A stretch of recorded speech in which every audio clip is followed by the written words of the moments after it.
Hi friends, welcome to my channel. ಇವತ್ತು ಒಂದು ಒಳ್ಳೆ ರೆಸಿಪಿ ತೊಗೊಂಡು ಬಂದಿದ್ದೀನಿ. ಏನಪ್ಪ ಅಂದರೆ ಹುಣಸೆ ಗೋಟಿನ ಉಪ್ಪಿನಕಾಯಿ. ಹೌದು, ಹುಣಸೆ ಹಣ್ಣು ಅಂದ್ರೇ ಬಾಯಲ್ಲಿ ನೀರು ಬರುತ್ತೆ. ಇನ್ನು ಉಪ್ಪಿನಕಾಯಿ ಅಂದರೆ ಕೇಳಬೇಕಾ? ಈ ಉಪ್ಪಿನಕಾಯಿನ ನಮ್ಮ ಅತ್ತೆ ಮತ್ತು ನಮ್ಮ ನಾದಿನಿಯವ್ರು ಹಾಕ್ತಾರೆ. ಏನು ಚೆನ್ನಾಗಿರುತ್ತೆ ಅಂದರೆ ರುಚಿ ಅಂತೂ ಅಲ್ಟಿಮೇಟ್ ಆಗಿರುತ್ತೆ.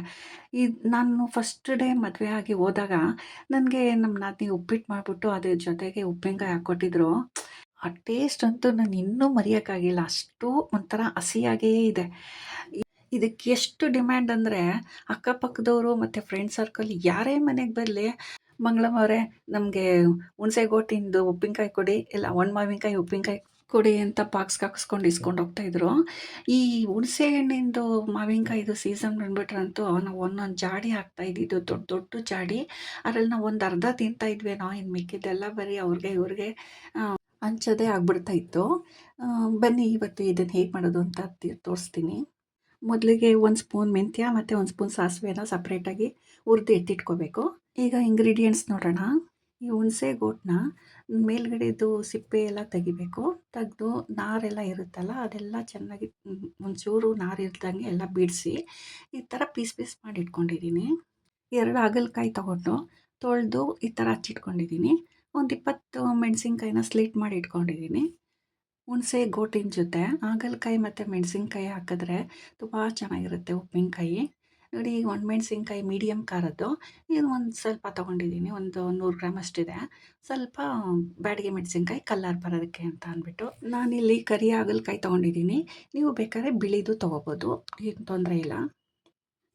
ಒಂದು 5-6 ಬೆಳ್ಳುಳ್ಳಿ ದಪ್ಪ ದಪ್ಪದ್ದು ತೊಗೊಂಡು ಮಾಡ್ಕೊಂಡಿದ್ದೀನಿ. ಅದು ಸಿಪ್ಪೆ ಏನು ಸುಲ್ಕೊಂಡಿಲ್ಲ, ನಾನು ಹಾಗೆ ತೊಗೊಂಡಿದ್ದೀನಿ, ತೊಳೆದಿಟ್ಕೊಂಡಿದ್ದೀನಿ.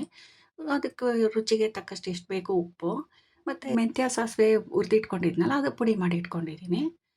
ಮತ್ತು ಒಂದು ಅರ್ಧ ಬಟ್ಲು ಬೆಲ್ಲ ಪುಡಿ ಮಾಡಿ ಇಟ್ಕೊಂಡಿದ್ದೀನಿ ನೋಡಿ, ಚೆಚ್ಚಿ. ಅದ್ರ ಜೊತೆಗೆ ಸ್ವಲ್ಪ ಅರಿಶಿನ ತೊಗೊಂಡಿದ್ದೀನಿ. ಈಗ ಬೆಳ್ಳುಳ್ಳಿ ಇಲ್ಕೆಲ್ಲನೂ ನಾವು ಒಂದು ಮಿಕ್ಸಿ ಜಾರ್ಗೆ ಹಾಕ್ಕೊಂಡು ನುಣ್ಣಗೆ ಮಾಡ್ಕೋಬೇಕಾಗುತ್ತೆ. ನೋಡಿ ಆಗಿದೆ. ಈಗ ಸೈಡಲ್ಲಿ ಇಟ್ಕೊತಾ ಇದ್ದೀನಿ. ಈ ಮೆಣಸಿನ್ಕಾಯಿನೆಲ್ಲ ತೊಳೆದ್ಬಿಟ್ಟು ಒಂದು ಪಾತ್ರೆಯಲ್ಲಿ ಹಾಕಿಟ್ಕೊಂಡಿದ್ದೆ ನೀರಲ್ಲಿ. ಈಗ ಅದನ್ನು ಮಿಕ್ಸಿ ಜಾರ್ಗೆ ಹಾಕ್ಕೊಂಡು ಸ್ವಲ್ಪ ನೀರು ಹಾಕ್ಕೊಂಡು ರುಬ್ಕೋತಾ ಇದ್ದೀನಿ. ನೋಡಿ, ಈಗ ರುಬ್ಕೊಂಡಾಗಿದೆ. ಇದಕ್ಕೆ ಮೆಂತ್ಯ ಮತ್ತು ಸಾಸಿವೆ ಹುರ್ಕೊಂಡಿರೋ ಪೌಡ್ರು, ಅರಿಶಿನ ಮತ್ತು ಬೆಲ್ಲ ಪುಡಿ ಮಾಡ್ಕೊಂಡಿದ್ನಲ್ಲ ಅದನ್ನು ಹಾಕ್ಕೋತಾ ಇದ್ದೀನಿ. ಹಾಕ್ಕೊಂಡು ಒಂದು ಸ್ವಲ್ಪ ನೀರು ಜಾಸ್ತಿ ಹಾಕ್ಕೊಂಬಿಟ್ಟಿದ್ದೆ ಆಗಲೇ. ಆ ನೀರು ಬಗ್ಗಿಸಿಟ್ಕೊಂಡಿದ್ದೆ ಅದನ್ನು ಹಾಕ್ಕೋತಾ ಇದ್ದೀನಿ. ಜೊತೆಗೆ ರುಬ್ಕೊಂಡಿರೋ ಬೆಳ್ಳುಳ್ಳಿ ಎಲ್ಲ ಹಾಕ್ಬಿಟ್ಟು ಈಗ ನುಣ್ಣಗೆ ರುಬ್ಕೋಬೇಕು. ನೋಡಿ, ರುಬ್ಬಾಗಿದೆ. ತೊಗೊಂಡಿರೋ ಹುಣಸೆ ಗೋಟನ್ನ ಒಂದು ಸತಿ ನೀರಲ್ಲಿ ಚೆನ್ನಾಗಿ ತೊಳೆದ್ಬಿಟ್ಟು ಒಂದು ಬೇಸನ್ಗೆ ಹಾಕ್ಕೋಬೇಕು. ಹಚ್ಚಿಟ್ಕೊಂಡಿರೋಂಥ ಹಾಗಲಕಾಯಿ ಮತ್ತು ಸ್ಲಿಟ್ ಮಾಡಿ ಇಟ್ಕೊಂಡಿರೋಂಥ ಹಸಿಮೆಣಸಿನ್ಕಾಯಿ ಅದ್ರ ಜೊತೆಗೆ ಉಪ್ಪು ಎಲ್ಲ ಹಾಕಿ ಚೆನ್ನಾಗಿ ಮಿಕ್ಸ್ ಮಾಡಬೇಕು. ಆ್ಯಕ್ಚುಲಿ ಈ ಪ್ರೋಸೆಸ್ನ ನಾವು ಮುಂಚೆನೇ ಮಾಡಿಟ್ಕೊಂಡ್ಬಿಟ್ಟಿರ್ತೀವಿ, ಒಂದು ಅರ್ಧ ಗಂಟೆ ಮುಂಚೆನೇ. ಈ ಉಪ್ಪು ಇದು ಖಾರ ಎಲ್ಲ ಚೆನ್ನಾಗಿ ಹೊಂದ್ಕೊಳ್ಳಿ ಅಂತ.